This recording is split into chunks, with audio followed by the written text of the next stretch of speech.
welcome to the show, guys. So today's episode is all about brotherhood, growth, and gains, the kind that happen in the gym and in life. So let's kick it off with a quick intro from the brothers. I am Robert Colliers Jr. I'm the oldest, and I'm probably the more serious out of the two, but I can cut loose every now and then. And I am Zay Collier Sr. I am the youngest. My personality would probably be an outgoing introvert, if that's such a thing. So that's who I am. So if you had to describe each other's fitness journey in one word, what would it be? So Rob, you describe Zay. Zay, you describe Rob. Describing Zay's fitness journey, I would say first new. It's something he hasn't always been into, but it's good now though. It's something new. It's something he's loving, starting to love, and that's what I would say. New. That's my one word. Okay. Well, I would definitely say the fitness journey for Robert is definitely, he's the leader of the group. As he said, I'm new to this. I haven't always been consistent, so I'm just kind of just following his lead. Definitely, he's definitely an encouragement to be consistent. From early on in childhood, I've just kind of watched him. He's always been the biggest, the strongest, but seeing him be consistent over 20 plus years. So he's definitely that consistent person that I can follow. And he sets a good example in fitness. Okay, and be honest. So how are you guys really feeling right now? So like in front of the mic, the camera, like are you nervous? You're sweaty? You're hyped up? How are you really feeling? I'm just so excited to be in front of this mic. I'm so comfortable. This is my second home. I'm just ecstatic right now. I don't even know what to say. I'm just bubbling over right now. So I'm loving it. I'm a born natural. So now y'all know that's not true. But for me personally, it's a different experience. Being in front of the mic is. I'm kind of nervous, but I'm not nervous. We're speaking about our journey, so it's not anybody else's journey. So we can talk about each other. We can talk about our journey. So it's letting people into our life. Yeah. People see us all the time, and yep. I think we're a mystery to some people, but This is something new for both of us. So I think it's an opportunity to give people a glance into us, into the Collier boys. All right, so what were y'all like as kids? Running wild outside, glued to video games, or somewhere in between? We definitely had video games, but we loved playing outside. As long as it was daylight and a pretty day outside, we liked to go outside and play basketball, football. We did baseball, you name it. We was outside. We did video games at nighttime, so that was pretty much how we did as kids. It was probably a punishment to go out to have to stay in the house all day and play video games. Yep. So, we did it all. We hung out outside. We shot guns. Of course, we grew up in the country, small town. And so the country life that you see on TV that like young boys do, that's what we did. Yeah. All of the stuff that we weren't supposed to do, that's what we did. So we definitely had an interesting upbringing, I would say. Definitely. But we had fun. Good, clean fun. Yep. Do you remember your first time exercising, or was it just like roughhousing in the backyard? I wouldn't say exercising, but like I said, we was always very active. So I think we probably were exercising and not knowing it. Because like I said, we always was outside playing, running, racing, just whatever. So we just stayed super active. So I think that kind of helped us as we started our fitness journey. We was already active. And so it kind of just bled over into when school started. We played sports in school, so we was kind of already in the groove. So what are some of the games that kind of like kept y'all active?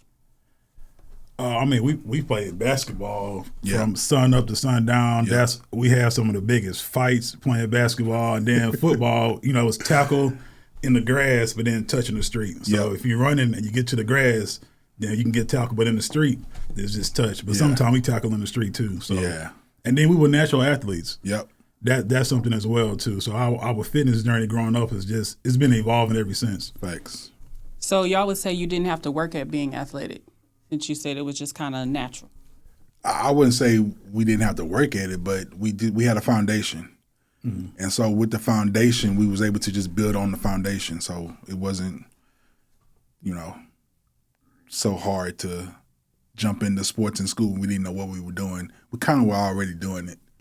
So we just kind of built on top of that. Yeah, I mean, that's a lot of kids you can tell haven't played outside. So when they get to school, you can tell like they haven't been outside. They haven't been pushed down and knees scraped, and then when that happens, they're panicking. But that's normal. I still got scars from that. So some kids can't even skip right. Some grown-ups can't skip right, for that matter. But those are natural things we did. It was just running, skipping, jumping. And don't forget the fighting. And the fighting too. Yeah. That built character. Yeah. All right. So when did fitness start to matter? Like whether it was like sports, confidence, attention, or something else? I think once we got in junior high is when we kind of first started playing organized sports. So I would say then is when it really started to matter, probably in junior high. I would say that. Yeah, probably junior. I mean, we didn't really have access to organized sports up until that period. Yeah. So definitely junior high. Yeah, we didn't play like the Little League stuff, the Little League basketball, football. We didn't do none of that stuff. So we didn't start doing sports until junior high. Yeah. Yeah, 7th grade. Mm-hmm.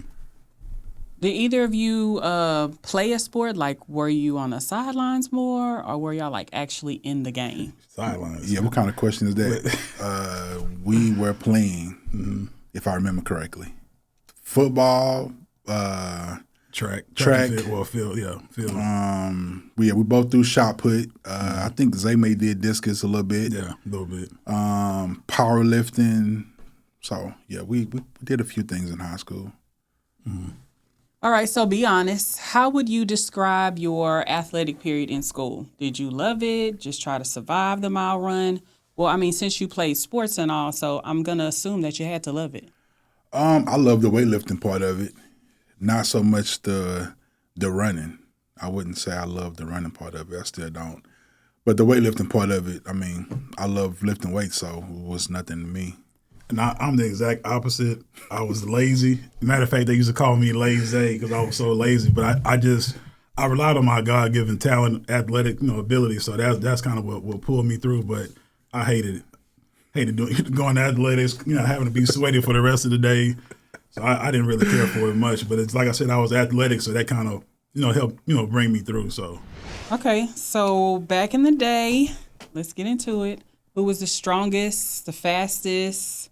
Just let the trash talk fly. Not too much trash talk. I was definitely the strongest, but he probably was the fastest. Yeah, probably. But and then of course, I was 300 plus pounds in high school, where he probably was 250 or something. 275. Yeah, so I was much bigger than he was in high school. So. Yeah, he wasn't as strong as in high school. I mean, that's like in the whole state of Texas. So that's a given. He was the strongest. Yeah, I didn't want to brag, but I was definitely faster though, for sure. I was definitely. Yeah, for sure. All right, so let's fast forward to now. So 2025. What does fitness look like for each of you today? Fitness is consistent for us. It's consistent. It's something we love doing, something we enjoy doing. It's a therapy session in some ways. Help us to get frustration out. Then, like I said, we just love doing it. We just love going there and battling the weights, pushing each other. So it's consistent and it's fun to us. So that's why we do it. And it's definitely evolving. Like I said, every day we go to the gym, it's not like I feel like going. But like I said, it's a place to, relieve stress. It's a place to just kind of, let loose for that hour, 2 hours that we're at the gym. Yeah. So it's steadily evolving as we, progress on and progress on. So that's what I would say about that. Yep. At what point did it shift from being about how you look to being about how you feel or how you function in life? I just think just the older we are getting, we just realize it's just not about the looks, but it's just about longevity. We're trying to be here for as long as possible. And we not only want to look good, but we want to feel good. Mm-hmm. And so that's why we really, really got into weightlifting, trying to, put on as much muscle as possible. We know that that's, the helps with longevity. So I would say the older you get, you want to feel good. I don't want to just get old and not feel good. So Yeah, and I mean, I think the health part of it, I know I was, pre-diabetic at one point, and just making sure that I'm healthy. It's not all about the looks, but how do I actually feel? Yeah. And, losing weight has been a game changer. Yeah. As far as me, waking up, not tired, my legs, my back and stuff is not hurting as much. So I definitely think this whole fitness journey, it's pretty much a lifestyle now. It's not just going to the gym, but it's a lifestyle. So I definitely think it's definitely enhanced my life, our life pretty much. Yeah, I would say. Definitely. So listening to what you just said, how, at what point did it shift from being about that? Like, what was the determining factor? What was the deciding factor where it shifted from how you feel or how you look rather to about how you feel and how you function? Did you just wake up one day? Like, what happened? Well, I'll say this: the older I've gotten, I could just tell like I wasn't able to recover as fast as I was when I was younger. I used to just lift at any time of the day, no matter if it was late at night, and could get up the next morning and go right back and do the same thing again. Well, as I've gotten older, I see now that I need time. And so it just made me start really paying attention to recovery, sleeping, getting good sleep, eating better. That just made me start really taking a look at that. So that made me kind of shift. Because when I was young, I could just, eat whatever I wanted to, don't hardly get any sleep, and then go kill the gym. Well, I can't do that right now. It's not like that. I have to, it's more programmed out, I would say. So that's what made me really start taking a deeper look into it. And I think for myself, it's two things. The first thing was blood work. Yeah. I got my A1C numbers back, and they were like, hey, we got to put you on medication. You're borderline diabetic. And so that was the first thing. The second thing, which is kind of funny, but I took my son to the soccer field, and we were playing tag. And he tagged me, and I tagged him first, and then he tagged me, and I took off running. But I noticed that he was right behind me. Like I couldn't get away from him. Like I used to have speed. I used to be fast, but like he really like if I don't take 2 more steps, he's gonna tag me. So like I gotta get back in shape where I can at least break off from him. So it's funny, but it's true though. You think like, man, I'm gonna be fast all my life, but that's not true. Nope. If you don't take care of your health, if you're not exercising, if you don't use it, you lose it. Yep. So I don't want to be in that predicament where I can't chase after my kids. So that's definitely the second thing. It's funny, but it's factual. Yep. So being healthy plays a huge part in it. Mm-hmm. So you want to be around, you want to feel good, and you want to look good as well. But feeling good is more important than looking good to me. Most important, definitely. Looking good is just the icing on the cake. Yep. So 2-part question. So you ever fall off track? And if you fall off track, what pulled you back in? Because some people look at y'all and see like they go to the gym every day, it's consistent. Well, I mean, has it always been this consistent? It probably hasn't always been as consistent as we are now, but as far as falling off track, we definitely, we're human. You definitely fall off track. But I just believe when you make something a lifestyle, you get back into it. You find a way back. You may fall off and whether it's a couple of days or a couple of weeks, but when it's a part of your lifestyle and it's a part of what you do, you find your way back to doing it. And then like I said, and then like we both said, outside of just looking good, you want to feel good. Mm-hmm. It's about more than just looking good. So, you fall off track, but you got to keep in mind, why are you really doing this? It ain't just to look good, but it's to feel good every day. It's to live long. So that's what pulls me back. I just, it's more than just about looking good, about being strong. It's deeper than that. Yeah, and I think early on, and Robert can attest to this, that was probably my biggest downfall. I would miss 2 days. Yeah. And I'd sit out for 2 months. Yeah. And I wouldn't come back. And I'd be complaining like, man, I can't stay on track. But it's really like, what is important to you? Yeah. And that's what it really boils down to. You have to be disciplined and committed to something that if I fall off, how do I get back on? Yep. What's motivated me to get back on? Like I said, my health, and then making sure that I'm available to my family. Yeah. At the end of the day, I got to be available to my family. And that's a big driving force of me being disciplined. Sometimes I don't always feel like going to the gym. Mm-hmm. Sometimes I get up in the morning, I'm up at 4 o'clock and I pray. I go to work for 6, get home at 4:30. Then we have, school events for kids, and it's 6:30 at night. Like, do I want to go to the gym or do I want to just chill? Yep. But then what's important? Do I want to be healthy or do I want to feel bad? That's it. And so I want to be healthy. So I make that sacrifice to be disciplined. So when I fall off, I know I got to get back on track. People are depending on me. So Yep. that's what keeps me going, keeps me focused. Yeah, it's definitely not easy. It's definitely, like you just said, it's definitely a sacrifice. People think that's because we've been doing it for so long that, it's just easy for us to just get up and go. No, we go through life just like everybody else do. And sometimes it just ain't easy to get there. So, sometimes you just got to it's like anything else in life, though. It's not easy to get up and go to work every day. It's not easy to go to wherever. Sometimes you just got to push through. So, Yeah. but it's worth it, though. That's the thing. The sacrifice you make is worth it. So, And I'd rather sacrifice my time now than to be going to the doctors later on in Facts. life. Like I said, what's important to you? Yep. If it's important to you, you will take care of that. Yep. And your health is an investment, just like you invest your money. Yep. And you get a return. Your health is the same way. Same way. If I invest in going and working out, making sure I'm fueling my body correctly, it's going to come back to me. Yep. And that fuels me to keep going. When I don't feel like going, keep going. What's harder now, getting through the workout or finding the discipline to start? I would say neither. I mean, the discipline to start, we already doing it, and we've been doing it for so long, so it's not really the discipline to start. But as far as getting through the workout, it just depends on how you look at it. For me, we have some workouts that's harder than others, but it's never like, we finna just quit. Sometimes it's just a challenge. Can we make it through? No matter how hard it is, sometimes it's a good boost when you make it through a super hard workout and you get to the end of it and it's like, man, we did it. We wanted to quit. It was super hard, but, we made it through it. So I wouldn't even say it's super hard getting through a workout. It's just, I don't know, it's you got to just be up for the challenge. And, we push each other every time we go. Mm-hmm. Sometimes it's super hard and but, like, again, we love it.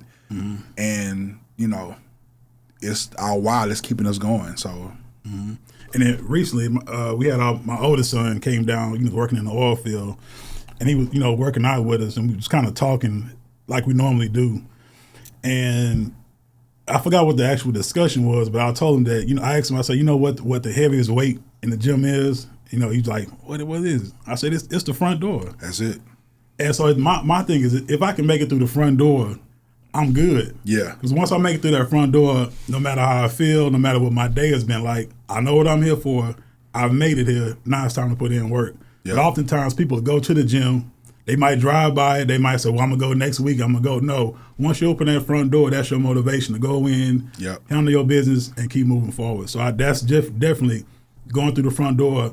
It makes everything better. Once you get through there, then we can work now. Yep. But you got to go through that front door. Got to get there. Any surprises with your body as you've gotten older?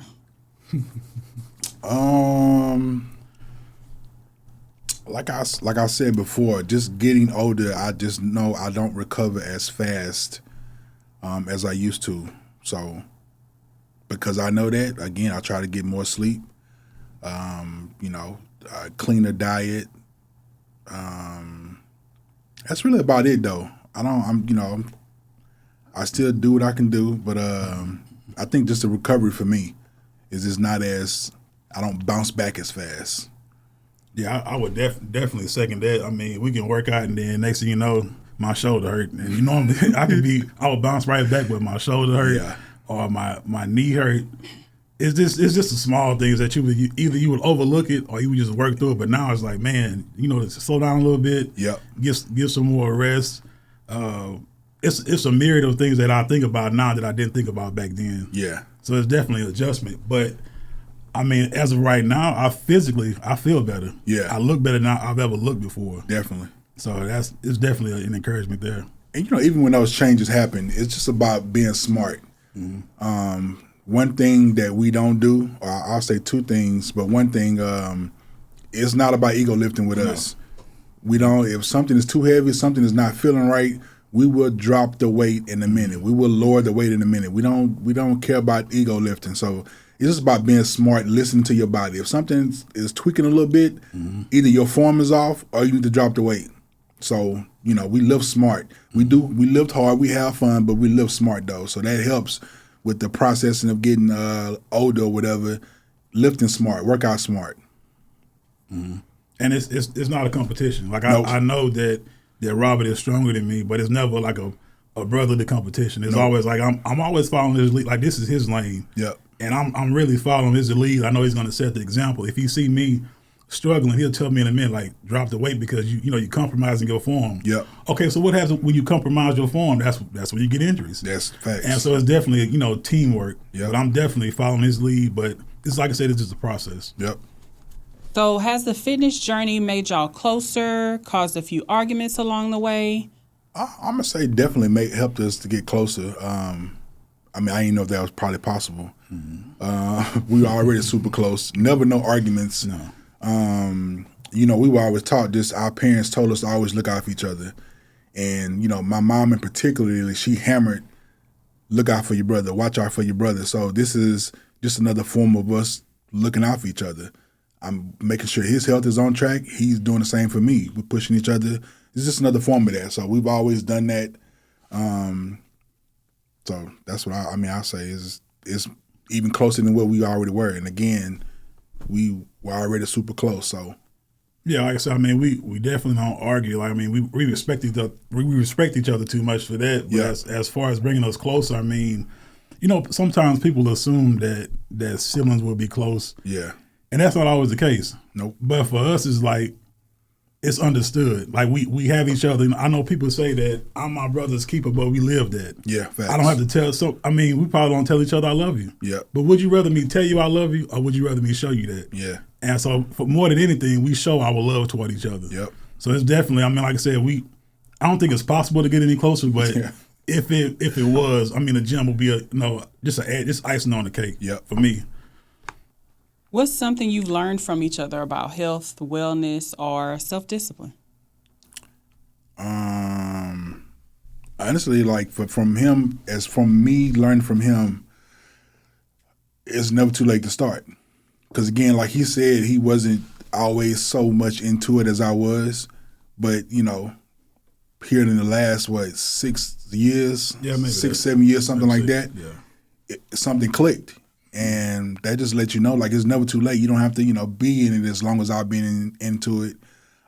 Something clicked, and he got into it, got serious about it, got consistent. So I would just say it's never too late to start. And for me, it's just watching the discipline of 25 plus years of being consistent. Yep. Like I said, I know people probably look at Robert and know, of course, he's strong. But what else is there more? What else is it? Well, he's certified. Yeah. He's went to school for these things. A lot of times people are in a gym, they're working out, but they don't know why. So I think, working out with him, he has science behind what he does. Mm-hmm. We don't just work out just to be working out chest. Okay, well, why are we working out chest this way today? Yeah. Or why are we working out legs? What about this angle? It's all about the education that he has and he puts into our workouts. So we both benefit. Yeah. So it's definitely, watching the discipline over time, but watching him perfect his craft. And so it's just benefited me greatly just watching him and learning from him, growing up through this process. All right, so if you could go back and talk to your 15-year-old self about fitness, what would you say? I would definitely, 15-year-old self, pay more close attention to nutrition and getting more sleep. Because, when you're young, I see it in these kids today, they want to stay up all night.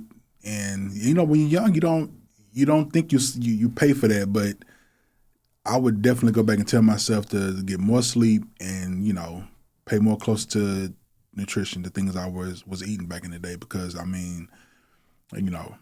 Frosted Flakes was my thing back in the day. And, so I definitely would say nutrition and sleep would be my two biggest things. Yeah, I would second that. Nutrition, like I said, as far as, growing up where we grew up, you ate what was on the table. Yeah.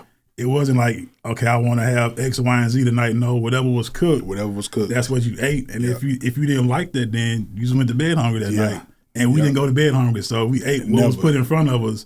And I just seen an interview, I think it was with, it might have been one of the J.J. Watt brothers talking about growing up, how their dad would wake them up, fix a five omelet egg every day, give them toast and all of this Pancakes stuff. Like they were positioned to be great, but like I said, for us, we we did the best of what we had. Yeah. But if I can go back and talk to my 15-year-old self, it would definitely be make sure that you look at what you're putting into your body. Yeah. And that's just like, you putting bad gas into a car. Mm-hmm. At some point, that car is going to run hot. It's going to break down. Yep. So I would definitely say be more focused on your health and your nutritional intake. Yep.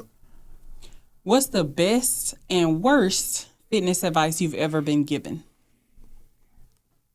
Best fitness advice I've been given.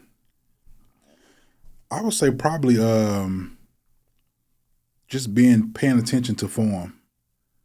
Like just really, really, paying attention to what you're doing, how you're doing it, how you feel when you're doing it. That's probably been my best thing. Like just, I always say if your form is good, it's a small chance you'll get injured. So that's been my best fitness advice. Just form, a stickler for form.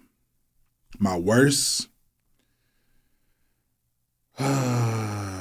fitness advice is probably beef is not good for you. Most definitely.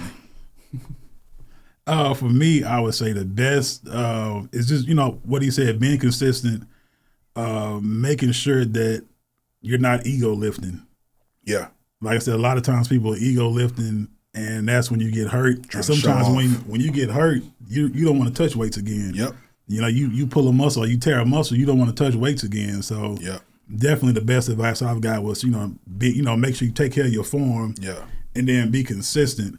As far as worst advice, I haven't got any bad advice, working out with Robert, but just looking at the different things online, like I said, don't eat meat, eat vegetables only. Like I said, a lot of times that stuff is people don't have education behind it. Yeah. And so you're saying things that's not educationally backed up. Right. And so I don't ever listen to those. So that's definitely a lot of bad information and misinformation. Definitely. That's floating around. People are always looking for, shortcuts. Mm-hmm. So they're willing to take any and every piece of advice that, they think of giving them a shortcut. It ain't no shortcuts to this. No. Again, that's why you got to be consistent. I've been doing this for over 20 years. So it's being consistent is a lifestyle again. But yeah, watch out for that bad advice out there. And if it was a shortcut, I would have found it by now. Yeah, I promise. me too. Me too. Yeah, this is new for me, but Yeah. it's no shortcuts. No shortcuts. So let's leave them with something. So what's one piece of fitness advice you'd give to other brothers trying to stick with it together? One piece of advice. I would say hold each other accountable. I mean, at some point, you're not going to feel like going or he's not going to feel like going. So just kind of hold each other accountable. Pull, if one is lacking a little bit, just, boost or motivate the other one to come. I would just say that. I mean, we don't really have problems with that really, but accountability though, I would just say that. Hold each other accountable. Yeah, and I would second that. And it's a proverb that says that iron sharpens iron. So Right.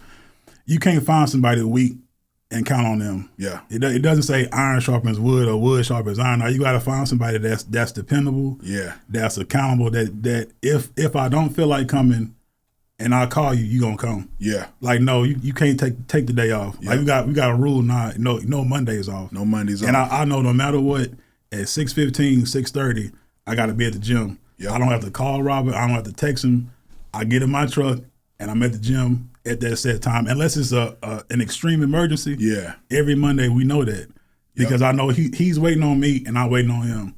It doesn't matter what happened prior to that. I know at this set time my brother's waiting on me, and we have an appointment and nothing interferes with that. Yep. So definitely find you somebody that you can depend on that's accountable.